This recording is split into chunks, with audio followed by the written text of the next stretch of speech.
자, 수년간 빈집털이를 했는데 5년 만에 붙잡힌 40대. 자, 일단 범행 장면부터 자, 영상을 보면서 좀 소개를 해주시죠. 네, 범행부터 검거까지 영상이 준비가 돼 있습니다. 영상 보면서 설명드리자면요. 등산복 차림의 한 남성입니다. CCTV를 보더니 흠칫 놀라는 듯 하다가 출입문으로 향합니다. 그런데 다시 저렇게 갔다가 나오더니 이번에는 창문에 방충망을 뜯고 들어갑니다. 아주 능숙하게 창문을 넘는 찰나 잠복하고 있던 형사가 뒤에서 덮쳤습니다. 이 남성의 정체는 빈집털이범이었습니다. 지금 덮쳤어요. 네, 저렇게 덮쳤고요. 경찰이 지난달 20일 순창군 금과면의 폐교회에 들어가서 저렇게 금품을 훔치려던 40대 남성을 현행범 체포했습니다.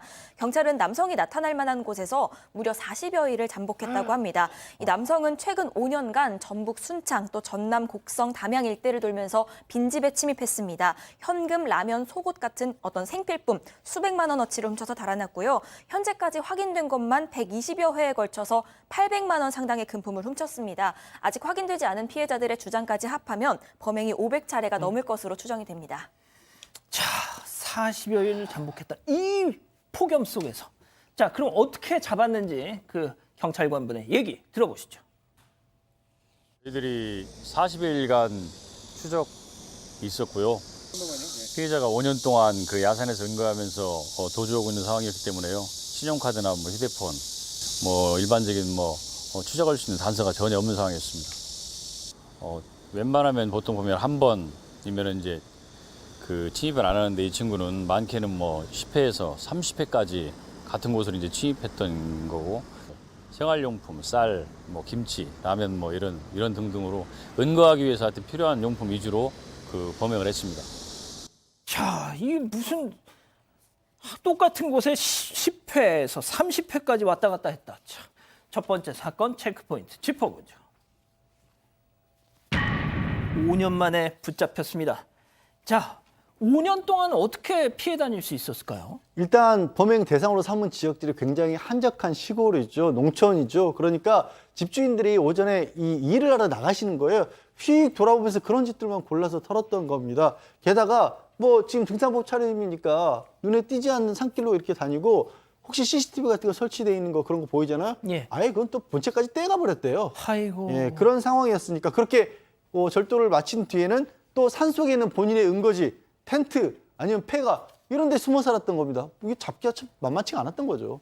자, 저렇게 활개를 치고 다니니 그 시골 동네 얼마나 골치를 썩었겠습니까? 마을 주민분의 얘기 들어보시죠. 한 번 털은 데를 한 몇 번씩 이렇게 상습적으로 털었는가 봐요. 근데 올 때마다 그냥 문 같은 거 다 부셔버리고 네. 이렇게 해서 가져가니까 주민들 아주 예를점이 많죠. 지금 오래됐어요. 그 도둑놈이 오래돼가지고 네. 제가 알기로 한 5년, 3-4년 된 것 5년도 더 같은데. 넘었다고요? 네. 어떤 때는 또 라면도 끓여 먹고 가고, 네. 어떤 때는 또 양말, 예. 그런 데 사시는 분들이 양발을 이렇게 그냥 묶음으로 갖다 놓잖아요.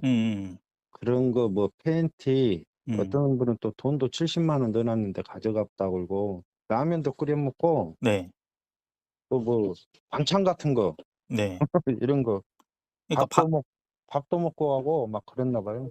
문은 이렇게 그 망치로 때려버리고, 네. 그 드라이버 있잖아요. 그런 예. 걸로 막 빠루 같은 걸로 제껴서 완전히 작살 내놔요, 문을. 도둑놈 때문에 못 살겠다고 요양으로 오셨다가 이사가 불고. 야, 세상에. 팬티를 훔쳐, 새 것도 아니고 입던 팬티를. 아주 생활 절도범에 가까운 상황인데요.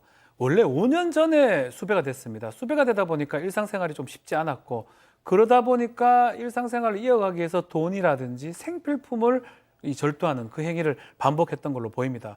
이렇게 지금 5년 동안 절도 행위가 계속되다 보니까 경찰의 민원 제기가 상당히 많이 됐고요. 이 절도 행위가 자꾸 일어나고 있다, 잡아달라. 그래서 경찰이 수배 전단도 많이 돌리고 드론도 지금 띄웠었는데 결국은 검거를 하지 못해서, 사실 주위에서는 왜 못 잡냐라고 원성이나 민원이 많이 제기됐다는 상황인데, 어쨌든 간에 이렇게 오랫동안 잠복해서 검거를 한 것입니다. 자, 승현님. 네. 이 시골 마을은 말이죠. 대낮에 다 논반일 하러 가시고 또 어차피 한 집 거 다 아는 사람이다 보니까 그냥 문 안 잠그고 그냥 가신단 말이죠.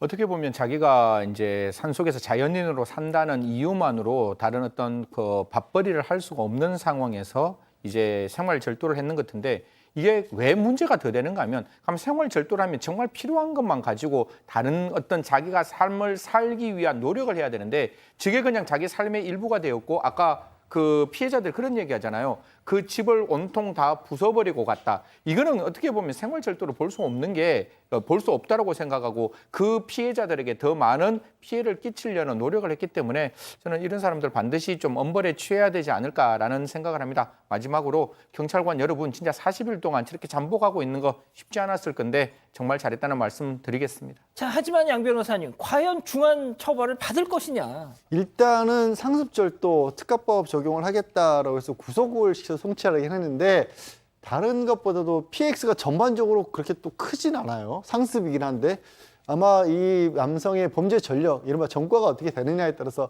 양형이 많이 달라지지 않을까 싶습니다. 알겠습니다. 자, 일단 넘어가기 전에 서현역 관련해서 정확한 또 숫자가 나온 뭐 확인은 안 됐습니다만 그래도 좀 많이 궁금해하실 것 같아서 한 보도에 따르면 지금 시민 5명이 다쳤다라는 아까 10여 명 뭐 이렇게 말씀드렸는데 5명이 다쳤다라는 구체적인 숫자가 또 나왔습니다. 계속 확인되는 대로 전해드리죠. 자, 이렇게 정리하고요.